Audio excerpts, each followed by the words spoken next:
Good morning, everybody. How you doing today? My name's Andrew. I'm Grandpa. I'm Tracy. I'm Joel. I'm Megan. I'm Matt. I'm Daniel. I'm Lauren. And we're some of the Veggie Boys. And girls. And we'd like to thank you for stopping by.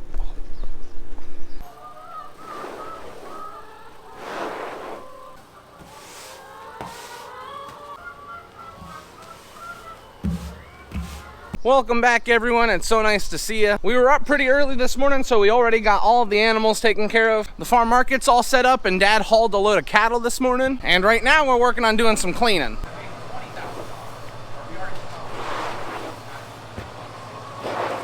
One of the biggest problems we have is around our grain bins. Anytime feed spills, that's basically like inviting rodents onto your farm. Now, fortunately for us, we don't have a rodent problem, but we don't want to start one. So occasionally we try and get everything cleaned up as nice as possible, which can be kind of a difficult thing when you feel like you have 100 jobs that need to be accomplished. Cleaning isn't too high on the list usually. But even though it's not too high on the list, it is very important.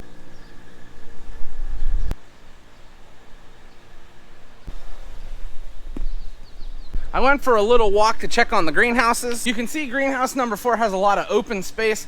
Basically everything in here is gonna be for sale. We're not gonna be planting this ourselves. So greenhouse number 4 is just full of stuff for sales. And then we move over to greenhouse number 5, and as you can see, there's not too much going on in here as well.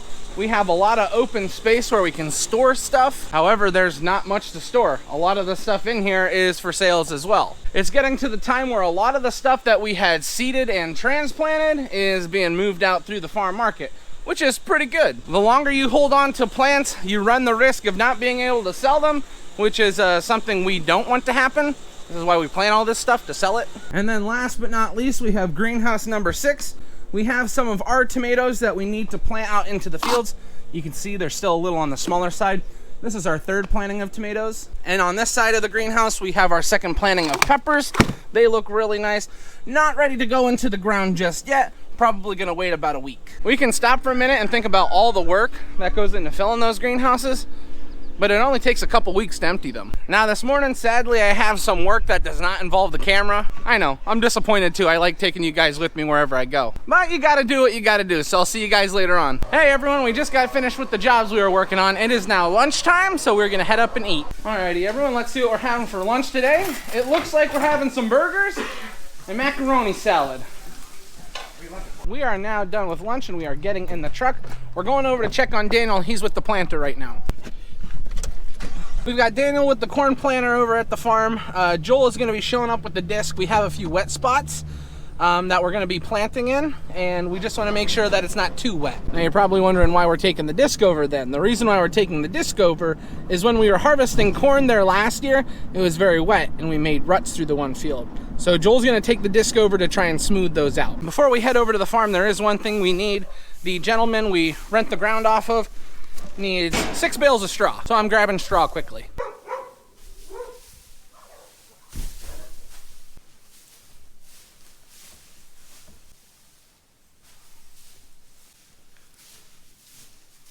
And when you're in the barn, you always go slow, because you never know where there'll be some precious cargo. We have the straw in the truck. Now we're heading over to Daniel. I smelled a skunk. In the barn. Yeah. My dad got out of the truck and right onto the 4-wheeler. He went for a ride down to that section of the farm. He's checking out those wet spots. Daniel right here is planting corn, and Gavin was helping me unload the straw. We did bring some seed over for Daniel. We're planting 2 acres of sweet corn over here. So we brought some sweet corn seed and some other seed.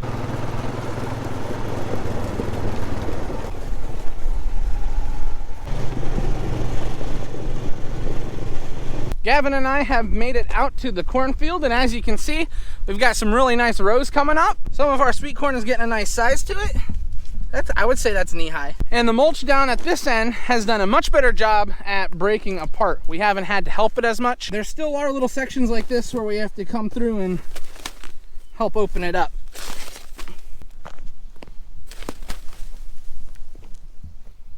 With this planting method, a big contributor to breaking this mulch apart is sunlight, which is something we don't always have here in Northeast Pennsylvania. For example, a day like today, it's very cloudy, not too much sunshine out here. And with this type of mulch, the sunshine is the #1 contributor to breaking it apart. Now, as you know, this mulch is a biodegradable mulch that starts to break apart very quickly, which is why it's very effective to use it in this style of planting.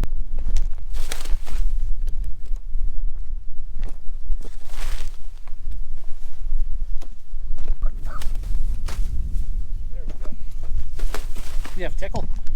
Yeah.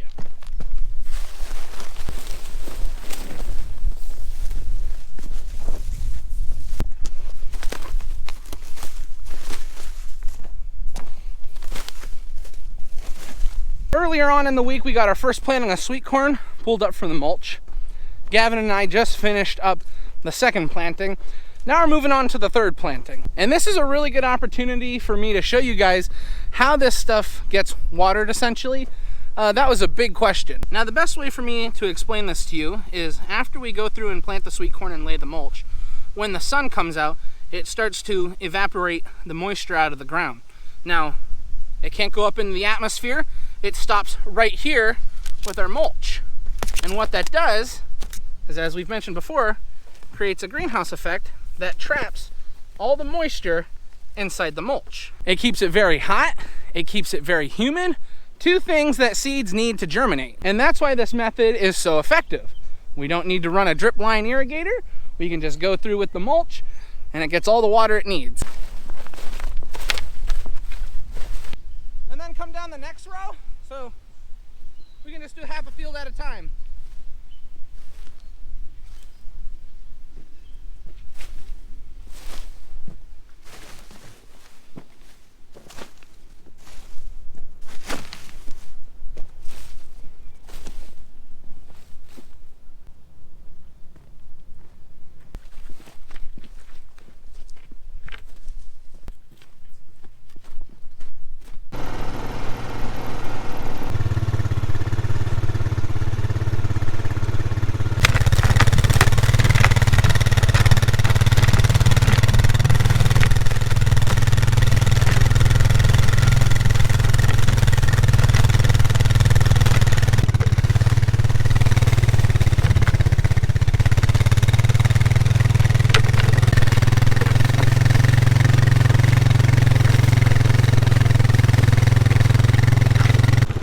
How's it looking back there?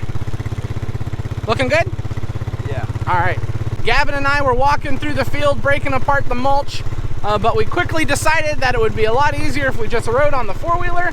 We did it this way last year. I don't know why I didn't think about it, but now we're moving along quickly. How's it looking, Gavin?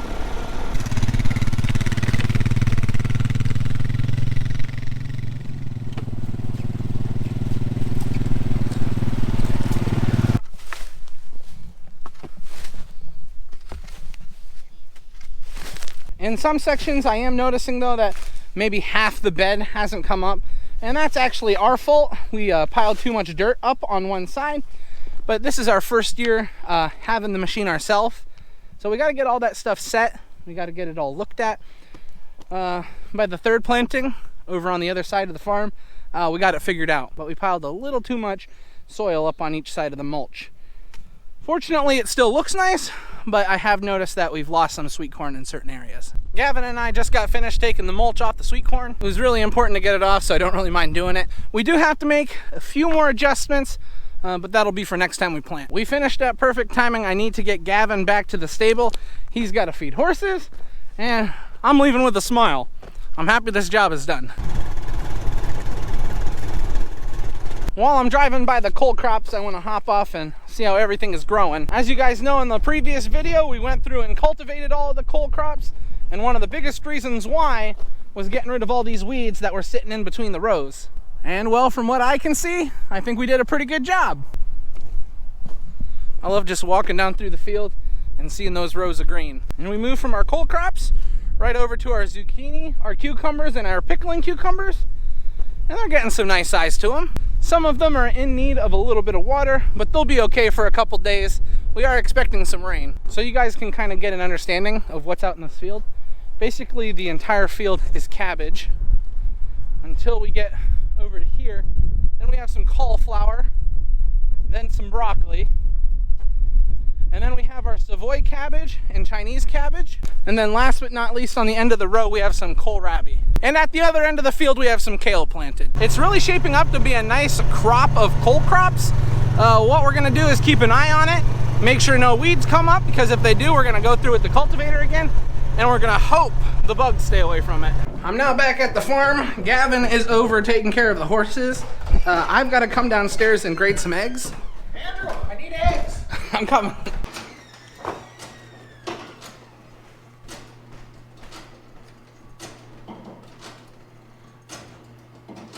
Everyone is basically working on something right now on the farm. As I mentioned, Daniel and Joel, they're still working over at that farm. Now my dad, from what I know, he's been running stuff back and forth and he's been working on some other things. Matthew has been up in front of the farm market helping customers with plants. That's still something that we're very busy with. And I got done with the mulch and now I'm here. And my Aunt Rhonda was following me down the stairs because she needed 4 dozen of eggs immediately. And she got those 4 dozen and went back up. So we have no eggs up in the farm market, which is why I'm grading them.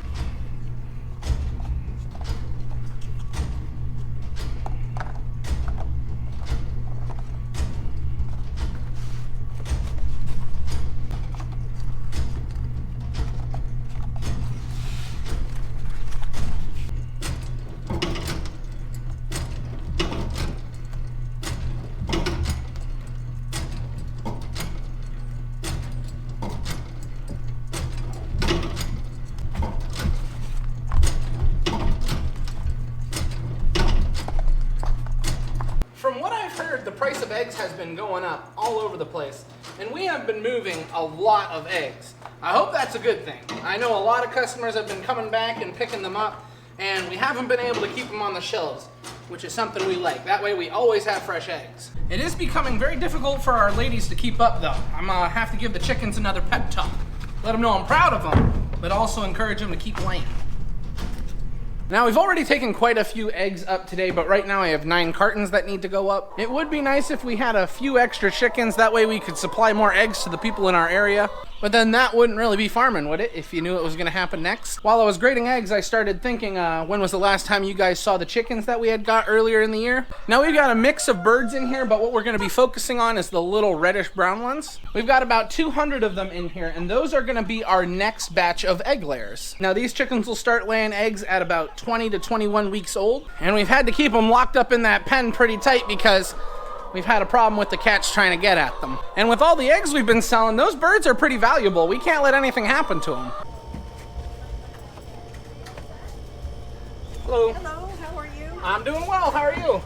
You don't need eggs, do you? Do you need eggs? No, I don't. Okay. I was just making sure I wasn't in the way.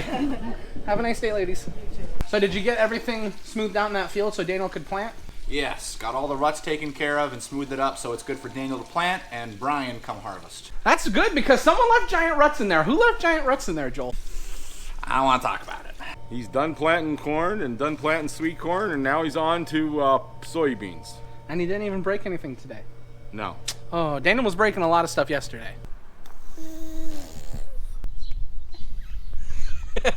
My little girl was outside riding on her horsey, so I came up to say hello. How's things going? Things are going